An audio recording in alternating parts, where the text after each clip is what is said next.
देश के 5 राज्यों में चुनाव की घोषणा के साथ ही ओपिनियन पोल अब सामने आ रहे हैं। हाल ही में एबीपी न्यूज़ और सी वोटर का सर्वे सामने आया है। इन 5 राज्यों में कौन सरकार बना रहा है और कौन बढ़त बना रहा है, हम इस वीडियो में आज बात करने वाले हैं। नमस्कार, आप सभी का स्वागत है भारत एडवांस में। सबसे पहले हम आपको याद दिलाना चाहेंगे, अगर आप सबने हमारा चैनल अभी तक सब्सक्राइब नहीं किया है तो इसे सब्सक्राइब ज़रूर करें।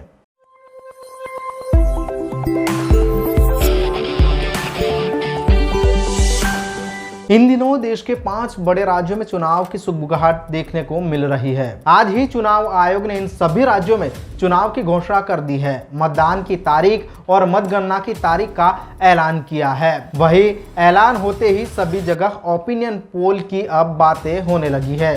सबसे पहले हम आपको बता रहे हैं चुनाव की तारीख। मध्य प्रदेश में 17 नवंबर को वोटिंग होगी। राजस्थान में 23 नवंबर को एक ही चरण में वोटिंग होगी। वही तेलंगाना में 30 नवंबर को मतदान होगा।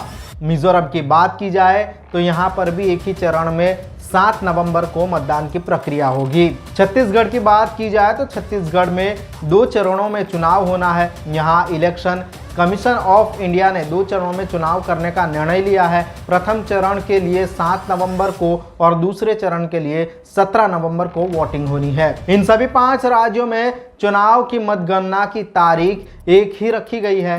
3 दिसंबर को मतगणना की जाएगी। अब अगर हम इन सभी 5 राज्यों की विधानसभा बैठकों की बात करें तो मध्य प्रदेश में कुल 224 सीटों के लिए चुनाव होगा। यहाँ फिलहाल भाजपा की सरकार है। राजस्थान में कुल 200 सीट पर चुनाव होगा। यहाँ मौजूदा में कांग्रेस की सरकार है। तेलंगाना में 119 सीटों के लिए मतदान होगा। यहाँ पर बीआरएस की सरकार है।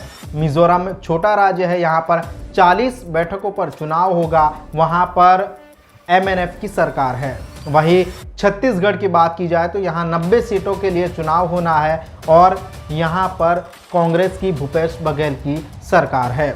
अब हम बात करते हैं एबीपी न्यूज़ सी वोटर का सर्वे मतदान से पहले क्या कहता है। इन 5 राज्यों में किसकी सरकार बनेगी या फिर किसकी सीट ज़्यादा आने वाली है और किसकी सीटें कम होने वाली है, वही हम राज्यों के हिसाब से आंकड़ों में जानेंगे।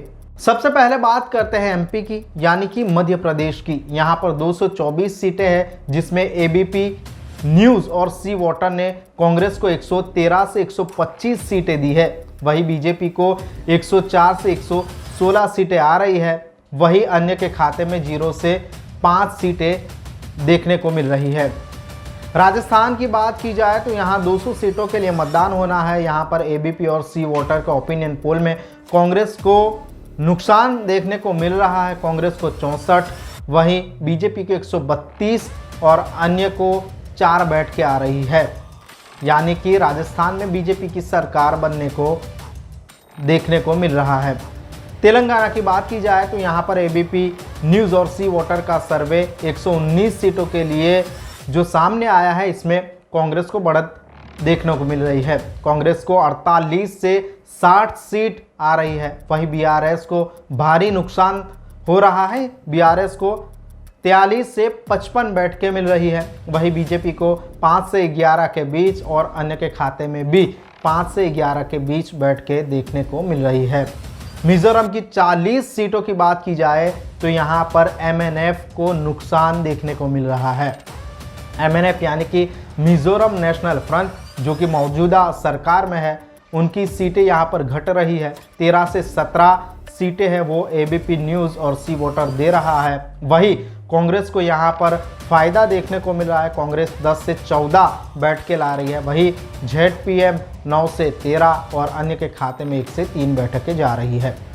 आखिर में बात की जाए छत्तीसगढ़ की, जहां पर मौजूदा में कांग्रेस की सरकार है, तो यहां पर 90 सीटों के लिए चुनाव होना है और ओपिनियन पोल कहता है कांग्रेस को 45 से 51 सीटें मिल रही है। वहीं बीजेपी को 39 से 45 बैठकें आ रही है और अदर्स को 0 से 2 सीटें देखने को मिल रही है। कांग्रेस को ज़्यादा फायदा होते हुए देखने को इस 5 राज्यों के चुनाव में देखने को मिल रहा है।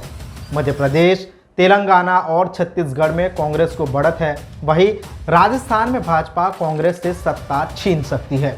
वही मिजोरम में MNF यानी कि मिजोरम नेशनल फ्रंट की सीटों में काफ़ी गिरावट देखने को मिल रही है। हालांकि सबसे बड़ी पार्टी के रूप में MNF ही आती दिख रही है। कांग्रेस का मिजोरम में अच्छी सीटें आने का अंदेशा है। तो दोस्तों, आपको यह हमारा वीडियो कैसा लगा हमें ज़रूर बताएं और हमारे इस वीडियो को लाइक करके शेयर करने का न भूलें। वही अगर आपने हमारे चैनल को सब्सक्राइब नहीं किया है तो दोस्तों इसे सब्सक्राइब भी ज़रूर करें। धन्यवाद।